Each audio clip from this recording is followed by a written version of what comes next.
ଯାଜପୁର ଜିଲ୍ଲା ରସୁଲପୁର ବ୍ଲକ ରାସବିହାରୀ ମଠରେ ରାଧାରମଣ କୁଞ୍ଜ ଅନୁଷ୍ଠିତ।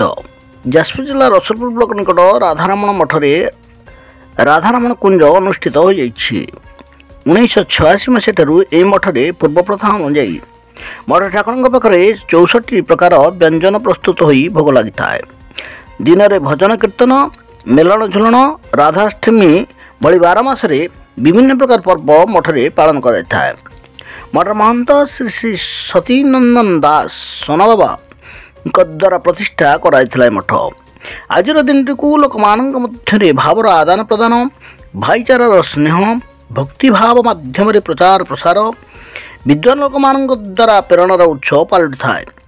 ଆଜିର ଦିନରେ ଶହ ଶହ ଭକ୍ତ ମେଳି ହୋଇ ମଠର ଠାକୁରଙ୍କର ପ୍ରସାଦ ସେବନ କରି ବିଭିନ୍ନ ରୋଗ ବ୍ୟାଧିରୁ ମୁକ୍ତି ପାଇଥାନ୍ତି ବୋଲି ପ୍ରତ୍ୟକ୍ଷଦର୍ଶୀଙ୍କଠାରୁ ପ୍ରକାଶ।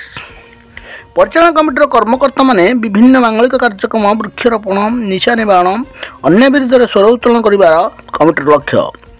ସଭାପତି କ୍ଷେତ୍ରବାସୀ ସାହୁ, ଉପସଭାପତି କାବୁଲି ଚରଣ ପଣ୍ଡା, ସମ୍ପାଦକ ବିଜୟ କୁମାର ଦାସ, ସହସମ୍ପାଦକ ବିଶ୍ୱଜିତ ପତି, ପ୍ରଫୁଲ୍ଲ କୁମାର ସାହୁ କୋଷାଧ୍ୟକ୍ଷ, ସହକୋଷାଧ୍ୟକ୍ଷ ବିଶ୍ୱନାଥ ପରିଡ଼ା, ତପନ କୁମାର ପଣ୍ଡା, ଗଜେନ୍ଦ୍ର ସାହୁ, ରବୀନ୍ଦ୍ର ସାହୁ, ଅଜୟ ପଣ୍ଡା, ସତ୍ୟ ସ୍ୱାଇଁ, ସନ୍ତୋଷ କୁମାର ସାହୁ, ପ୍ରମୋଦ ଦାସ, ଦୀପକ ସେନାପତି, ରାଜେନ୍ଦ୍ର ସାହୁ, ବୃନ୍ଦାବନ ଦଳେଇ, ସତ୍ୟବ୍ରତ ଦାସ, ଯଶବନ୍ତ ଦାସ, ଚିତ୍ତରଞ୍ଜନ ଦାସ, ବଳରାମ ସାହୁ, ପ୍ରଦୀପ ପଣ୍ଡା, ଲକ୍ଷ୍ମୀପ୍ରିୟା ପୃଷ୍ଟି, ତପନ କୁମାର ପଣ୍ଡା, କୈଳାସଚନ୍ଦ୍ର ପଣ୍ଡା, ବିପିନ ବିହାରୀ ପଣ୍ଡା ଉପସ୍ଥିତ କର୍ମକର୍ତ୍ତା ମାନେ ସହଯୋଗ କରିଥିଲେ।